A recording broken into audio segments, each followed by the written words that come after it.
بسم الله والحمد لله والصلاة والسلام على رسول الله. أما بعد فأعوذ بالله من الشيطان الرجيم. بسم الله الرحمن الرحيم. يا أيها الذين آمنوا ليستأذنكم الذين ملكت أيمانكم والذين لم يبلغوا الحلم منكم 3 مرات. صدق الله العظيم. اس موجودہ پرفتن زمانے میں اپنے بچوں کی حفاظت کرنا سب والدین کی ذمہ داری ہے اور معاشرے کے تمام افراد کی ذمہ داری ہے. بچوں کی حفاظت کے لیے شریعت مطہرہ نے کچھ اصول بتائے ہیں، کچھ قوانین بتائے ہیں، جنہیں انگلش کی اصطلاح میں گڈ ٹچز اور بیڈ ٹچز کہا جاتا ہے، اور یہ اصطلاحات عین شریعت کے مطابق ہیں. گڈ ٹچز کا مطلب کیا ہے؟ جائز لمس، جائز چھونا. اب جائز چھونے کی تعریف کیا ہوگی کہ بچوں کو شفقت اور محبت سے محرم رشتہ دار، ماں باپ چھو سکتے ہیں، اس کو جائز چھونا کہا جاتا ہے. اور شریعت مطہرہ میں اس کے دلائل بھی موجود ہیں. خود حضرت عائشہ، حضرت فاطمہ الزہرا رضی اللہ تعالی عنہ کے متعلق آتا ہے، جب وہ حضور صلی اللہ علیہ وسلم کے پاس تشریف لاتی تو آپ صلی اللہ علیہ وسلم انہیں پیار فرماتے، ان کے لیے اپنی چادر بچھاتے، ان کا استقبال فرمایا کرتے. حضرات حسنین کریمین سیدنا حسن، سیدنا حسین رضی اللہ تعالی عنہما، حضور صلی اللہ علیہ وسلم انہیں بوسہ دیتے، محبت فرماتے.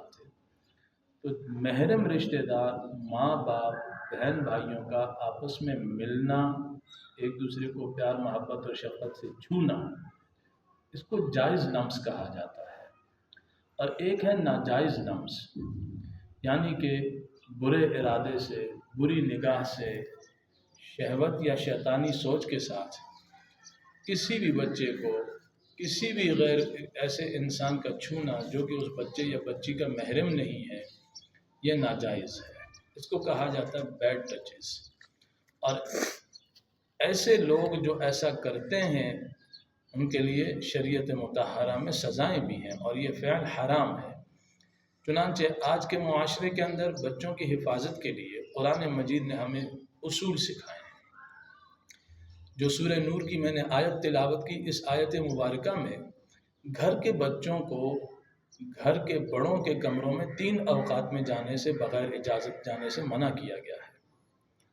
من قبل صلاۃ الفجر، صبح کی نماز سے پہلے کے وقت، وحین تضعون ثیابکم من الظہیرۃ، ظہر کے وقت یعنی جب بندہ قیلولہ کرتا ہے، ومن بعد صلاۃ العشاء، اور عشاء کی نماز کے بعد.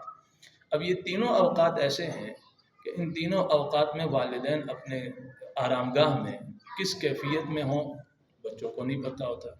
اگر بغیر اجازت بچے وہاں چلے جائیں گے اور ماں باپ کسی بھی کیفیت میں ہو سکتے ہیں تو اس سے بچوں کی اخلاقی تربیت پر اثر پڑتا ہے. لہٰذا حکم یہ دیا گیا کہ گھر کے بچے ہوتے ہوئے بھی، اپنے بچے ہوتے ہوئے بھی، بغیر اجازت کے بچے کمروں میں ان اوقات کے اندر نہ داخل ہوں. تو یہاں سے ہمیں یہ سیکھنے کو ملتا ہے کہ اپنے بچوں کی اخلاقی تربیت کرنا قرآن و حدیث کا حکم ہے، قرآن کا حکم ہے. اور سنن ابو داؤد شریف کی ایک روایت ہے جس میں حضور علیہ الصلوۃ والسلام نے ارشاد فرمایا، اپنے بچوں کو نماز کا حکم دو جب وہ 7 سال کے ہو جائیں.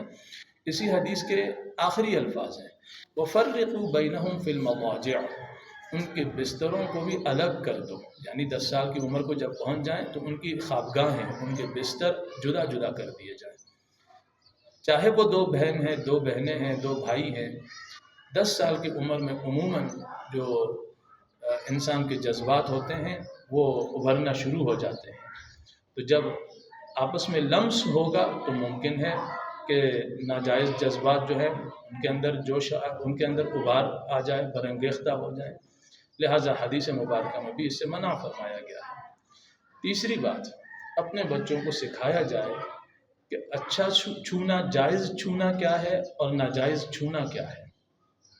اگر تو بچوں کو اس چیز کا علم ہوگا کہ ماں باپ، بہن بھائی، محرم رشتہ دار، دادا دادی، نانا نانی، ماموں تایا، خالائیں، پھپھیاں، ان لوگوں کا چھونا بچوں کو یہ شفقت اور محبت کی دلیل ہے اور یہ جائز ہے۔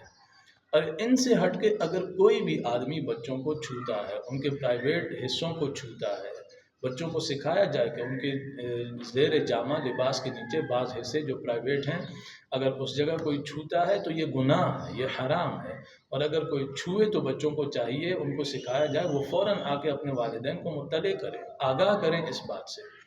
اس کے لیے ضروری ہے کہ ماں باپ اپنی اولاد کے ساتھ دوستانہ ماحول بنائیں، دوستانہ تعلق بنائیں، اور جب دوستانہ تعلق ہوگا تو بچے گھبرائیں گے نہیں۔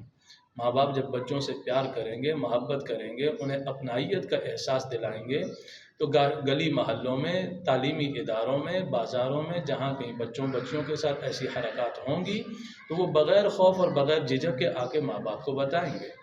اور اگر اپنائیت کا احساس نہیں دلایا جائے گا، پیار محبت نہیں کی جائے گی، تو بچوں ڈرے ہوئے ہوں گے، اور جب ڈرے ہوئے بچے ہوں گے ان کے ساتھ کوئی بھی ایسی حرکت ہوگی تو وہ بچے گھر میں آ کر ان حرکات کا اظہار نہیں کریں گے، پھر بسا اوقات اس کا بہت بڑا خمیازہ بھگتنا پڑتا ہے۔